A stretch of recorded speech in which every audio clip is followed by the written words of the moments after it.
common gyud nga madungog nako nga description sa tao kana gyung moingon ta nga nobody is perfect.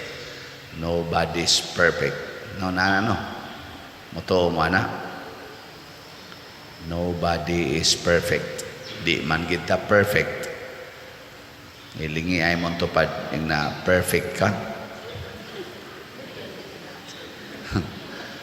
Nobody is perfect.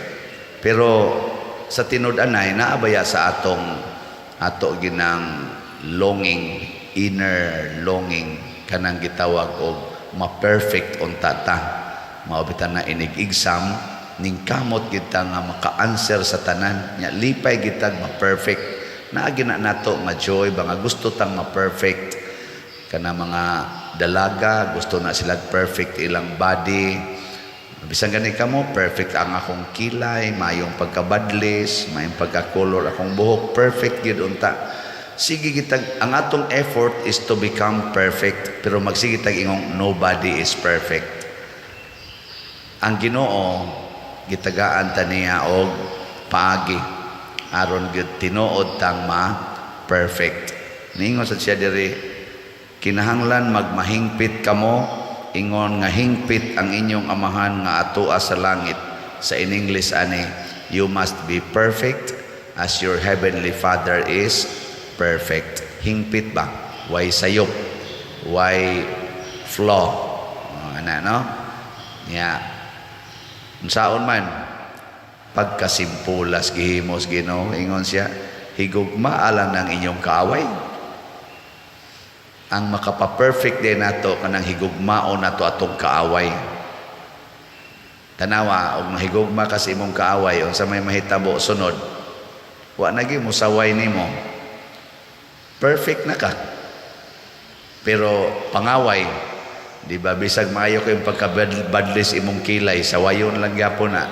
Bisag manindot pa na kayo pagkahimo imong balay, pangitaan ginagsayop. Basta mangkuan ka, basta mangaway ka, kanang imong giaway, mao nay mangitag sayop nimo, adin adjud ka ma-perfect. Pero kanang nagsigig saway nato, nya ato lang gyud sigihag kana ganing hatag og maayo, moabot yung panahon nga mudaig na, wala na, perfect na. Sige, lingay mo tupad. Ing na gusto kang ma-perfect. Sige. Simple na. Love your enemies.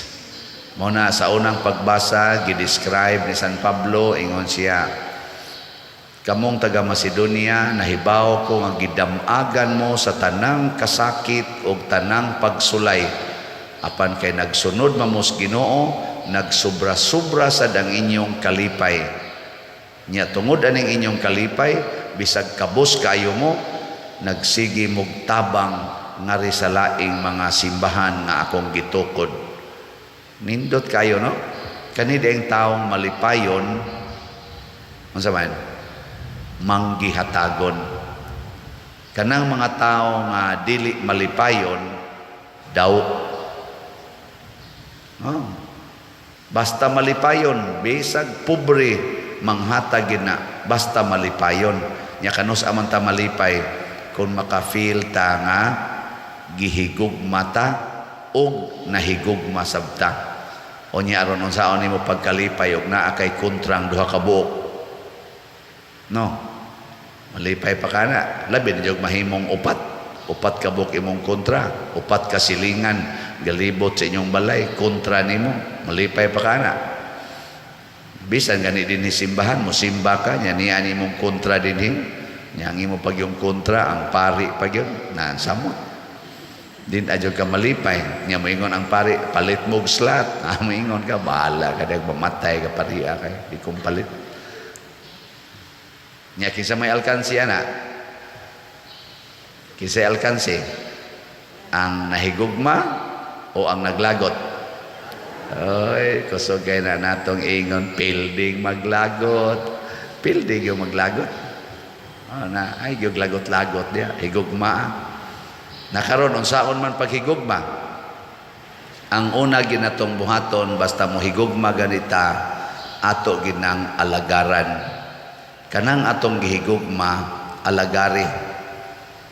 Bisan pagwa ka mo bati o kalipay diha niya, alagari siya. Kay maunay unang buhat sa gugma ang pag-alagad. Kamo mga ginikanan, nahigugma ba mo sa inyong mga anak? Kinsa mga ginikanana din nga nahigugma sa anak ta sa kamot? Okay. Nya, sige mog alagad sa inyong anak o siging sugo? Kinsa din hing ginikanana nga wa gyud kapanugo sa mga anak kasi gilag alagad ta sa kamot? O tanawa mga buangon lagi mo. Ingon mo nahigugma. Nya ngano sigihan man yung sugo? Mao na ang resulta hinon mayaw-yawan, makasab-an, usahay pa malatusan, makusian kay manugo manggod mo. Ang gugma dili manugoy mo alagad. Na si Kristo ay ang gugma sa Dios nga nagpakatao. Unsa iyang giingon? Mianhi ko aron pag-alagad ug pagpakamatay. Mao na ning ikaduha. Ang nahigugma anda mo antos ug magpakamatay sa iyang gihigugma, dili mo paantos. O kamo mga ginikanan, balik yapunta ninyo, nahigugma mo sa inyong anak, naara ba mo termino? Ako man ko'y anak, kamo ra ba na anak? Naara ba mo termino nga ingon nga disiplinahon ko na? Usahay inyong paludhon, ako, perting linuhuray na ko sa una. Nya dili lang paludhon, latoson pag yun, kay disiplinahon. Gugma pa ka na. Tubag. Ikaw dili sa nabuhaton pa dir. Yapag sa nang utok ana. Kisay gaingon. Kisay gaingon. Tanawa o. Kana mga linatos nga anak. Tanawa. Di ba maunay mga not all ha. Pero kasagaran. Mahimo mga buangon sa katilingban. Mga maldito. Mga troublemakers. Pangutanan ng naaspresuhan, di ba kasagaran na nila dinapog, sinagpa, pinarok ang dinukol ang napresuhan karon. Kay ini kadagko mangisog mo sana sila kay matakdan man sila ng inisog. Piti sa dayon.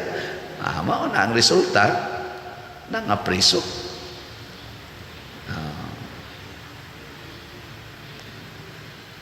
Tanawa ang kanang mga buangon nga tao, sama ng mga drug addicts, kanang mga alcoholics o kung sa padiha. Inigabot ana ngadto sa rehab center unsa may buhaton. Tagaan gid sila sa tanan nga positive approach. Di gid na hisgutan ang negative kay kun mo hisgot og negative ma-trigger man sila. Nya kanusa na buhaton inigabot na sa rehab adto sa rehab human na damage na. So kung mao man ay gikinahanglan para ma-restore ang wholeness, ang health sa usa ka tawo nga naguba ng utok, tagaan man di ay positive nga mga actions, words and actions. Ang gugma mo demand sa dana nga kung nahigugma ta muhatag itag positive actions and words sa atong gihigugma. Mao na siya. Kining pagpamalit ninyo og slot, positive ni negative. Yan, namalit na mo. Namalit na. Ang wa mo palit, way gugma. So, ang atong halin sa atong SBF dag kagahapon as of yesterday, ning abot na og 26,221 slots. Pakpak. Line of 4 na lang ang nahibilin. 49,776 79. Nya sa ako sang gihangyo nga karong anniversary na ko sa akong pagkapari karong 22. Duha na lang kaadlawng kuwang. Nangayo sa kwadto palit mog slot niya labing maayo kon Mupalit mo og 19 slots challenge nga worth of 9,500 or i-round off na lang nag 10,000. 19 slot challenge. As of yesterday, niabot na sad og 69 ka 19 slot challenge. Oh, fatpa. Nangandoy raman unta ko nga sa 60 ka buok kay ang akong unahona, ang akong edad 60 naman karong tuiga kung makaabot pa ko November 24. Nindot no? Niabot naman ig 69. Himuan na lang na ninyong 120. Di ba? Himuan na lang 120. Times 2 na lang. Aron ditso. So, basin pa. Kini, bisan ka mo, maghuna-huna mo nga naay mamalit og slots. Yan, i-increase ng atong halin sa slots. It means, makabayad-bayad na ta sa atong project. Dili ta kuan kayo, dili kay ta problema sa pagbayad. Nalipay ta. Mao na gipasabot ni San Pablo na ang inyong mga tabang bisag kabus kamo nakalipay sa atong simbahan, nakalipay sa atong katilingban, kaysa magsigitag demand. Mao bitaw na kanang simple kayo ha. Unsay makalipay sa tao nga dunay utang, paninglan o dili paninglan? Kana bang nakay utang ba? Unsa may makalipay nimo, paninglon imong utang o dili ka paninglan? Kanang dili paninglan, kay bao mo ano nya nganong maningil mangyugkas utang, nga kahibaw man kang makahatag nagkasakit sa imong isig katao. Nya sa dihang nasakitan siya, wa man sagid siya ikabayad, namakak aron lang kadili kayo mangisog. Pagpamakak niya, imong gi paningil kini saad man nga sunod buwan na sad kuno. Pag abot sunod buwan bakak raman to, na makak na pod siya. Unsa may nahitabo nimo, malipay pa ka, ikaw naningil. Wa sad ang imong kalipay. Nya kay di naman mo malipayon kamong duha, di na mo ganahan nga mo tan-aw sa usag-usa. Mao na ang kanang naang utangan, ikakita niya nga nagdanga-danga na tong maningilay niya, musimang og agi. Di na mo dili mo tipas ba, dili na ba mo sugat, kay di naman ako pag atubang siyang naong. Ikaw sad nga nagsigig paningil, kakita kang nisimang siya, magsigi na sa kag tuan ng animal ay dilihay animal da. Mo na utang lipay unya bayad likay ana. Anya unsa may sugo ni Kristo para ta malipay? Kung kamo magpahulam, ayaw na mo paningil og bayad, kana makalipay gina siya. Nya unsa man sugot mo ana dili? Hoy, dili. Wa mo'y kalipay. Pero doon na sa siya gisulti, ingon siya, aron sad mo makalipay, kamo sang nang hulam, siguro agyod nga, aw di kamong misaad, siguro agyod nga tumano ninyo ang inyong gisaad. Pagpakamatay sa daanang maong saad nga tumanon gyud na. Mao na kining mga sugo sa Ginoo, dako jud kay ni siya og ikalipay.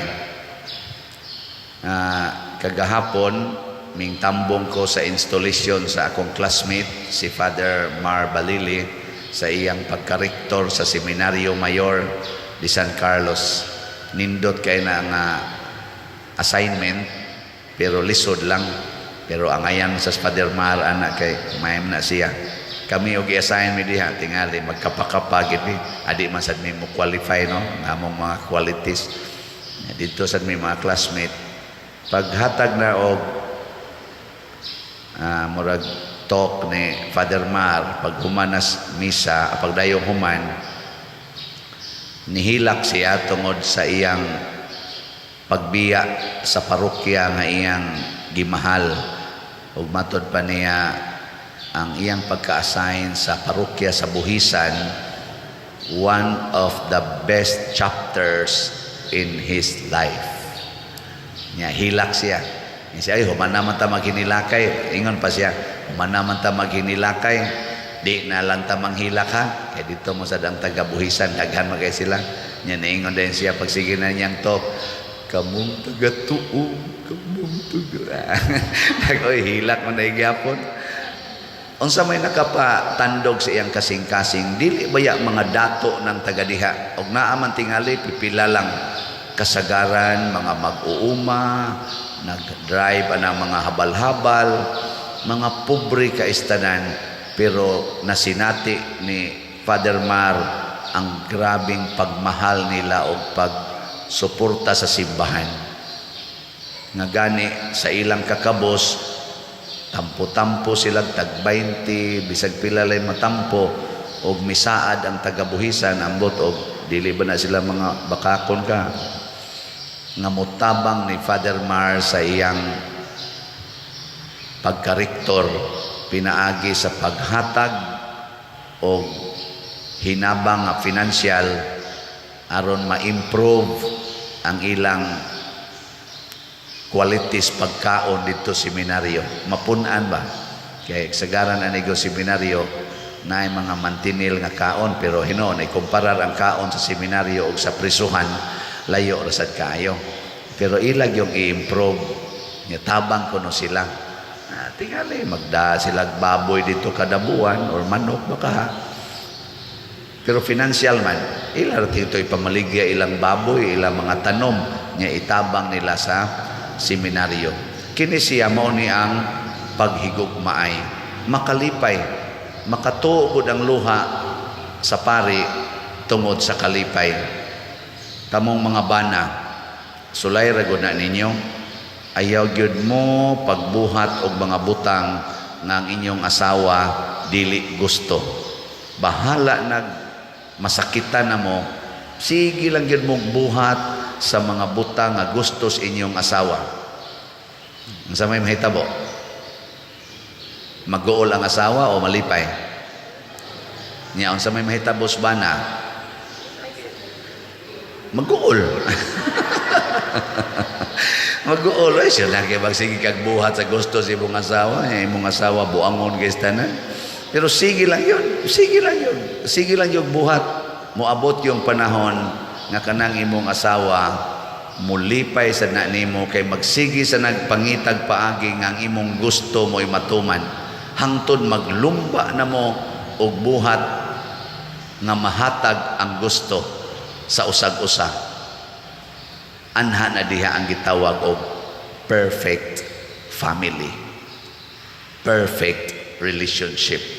Matod pa ni Kristo, kinahanglan mong magmahingpit sama nga ang inyong amahan hingpit.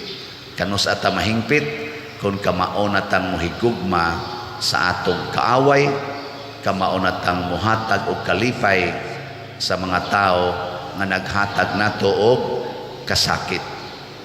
Sige, katapusang lingi sa imong tupad. Ing na siya, sugod karon lipayon tika. Sige na. Bahala mo diya unsaon na niyo pagbuhat.